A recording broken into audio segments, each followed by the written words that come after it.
Јасно е дека еден од условите нема да биде исполнет, односно на референдумот не е донесена одлука.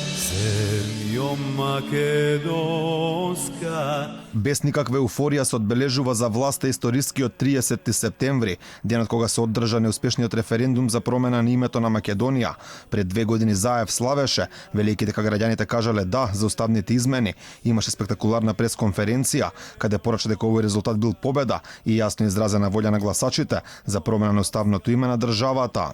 Но зошто 2 години подоцна од тој 30 септември 2018 година нема никакво официјално одбележување на овој ден? Зошто сите високи државни функционери молчат на оваа тема? Одговорот можеби стои во тоа што референдумот пропадна, но сепак како што најави премиерот уште вечерта на тој 30 септември, името на државата беше променето без поддршката од граѓаните. Ќе направиме обид во парламентот да разговараме со пратениците и ќе знаеме. Ако има двотретинско мнозинство, ја почнуваме постапката со уставните промени. Јасно пропишана и во деловник, и во устав, и во закон. Патот е јасен, тоа е патот.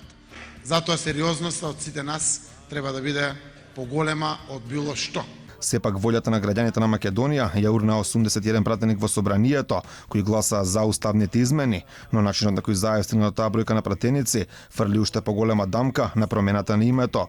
8 од оние кои гласаа беа од пратеничката група на ВМРО ДПМН, а меѓу нив и Крсто Муковски и Сашо Василевски, кои како обвинети за настаните од 27 април беа пуштени од притвор непосредно пред гласањето на уставните измени.